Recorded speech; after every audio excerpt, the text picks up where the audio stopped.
So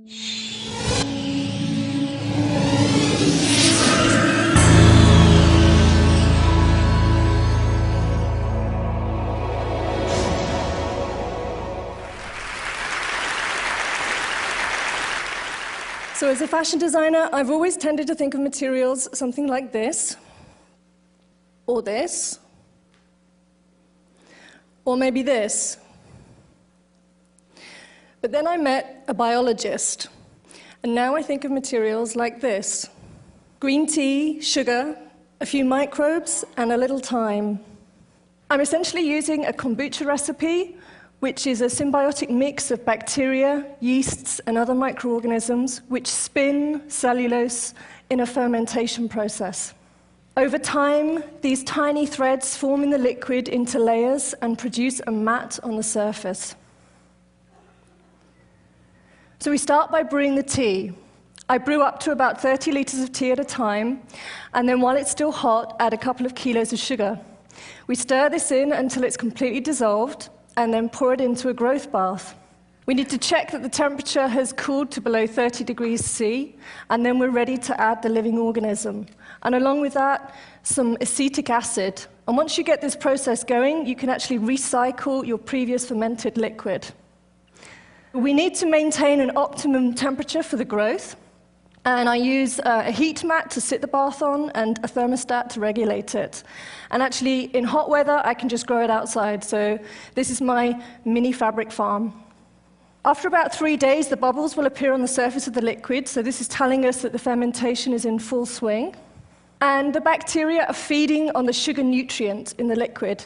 So they're spinning these tiny nanofibers of pure cellulose, and they're sticking together, forming layers, and giving us a sheet on the surface. After about 2 to 3 weeks, we're looking at something which is about 1 inch in thickness. So the bath on the left is after 5 days, and on the right, after 10. And this is a static culture. You don't have to do anything to it. You just literally watch it grow. It doesn't need light.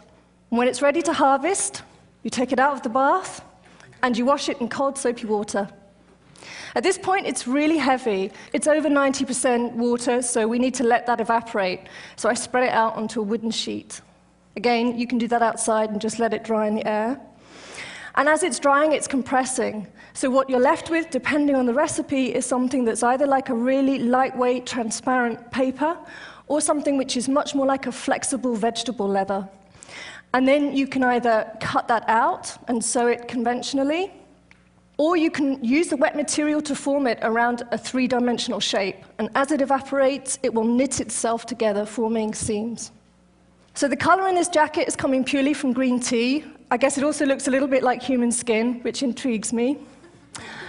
Since it's organic, I'm really keen to try and minimize the addition of any chemicals. I can make it change color without using dye by a process of iron oxidation, using fruit and vegetable staining, create organic patterning, and using indigo, make it antimicrobial. And in fact, cotton would take up to 18 dips in indigo to achieve a color this dark.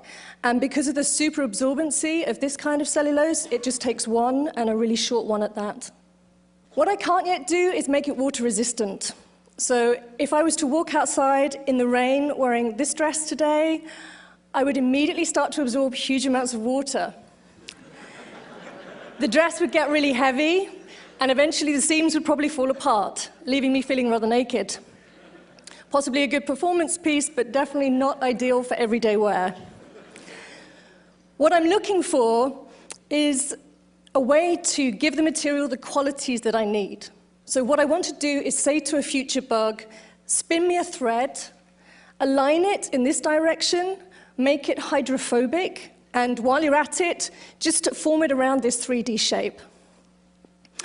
Bacterial cellulose is actually already being used for wound healing, and possibly in the future for biocompatible blood vessels, possibly even replacement bone tissue.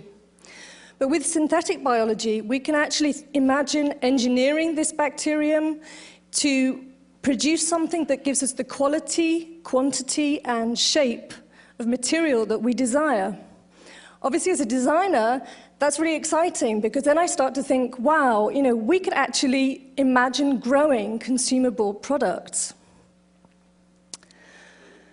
What excites me about using microbes is their efficiency.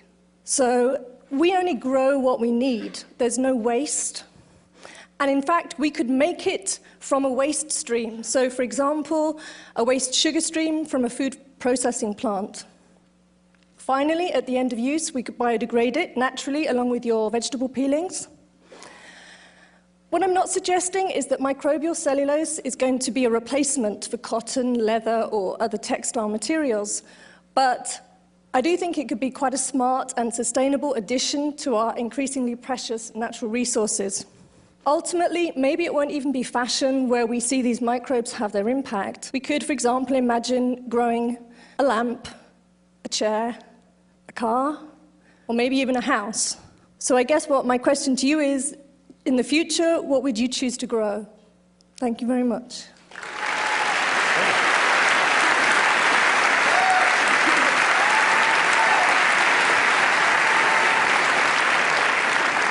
Suzanne, just a curiosity.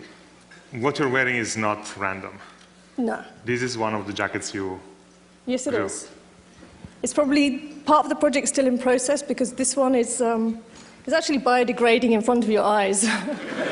It's absorbing my sweat and it's feeding on it. Okay, so we let you go and save it and rescue it. Suzanne Lee. Thank you.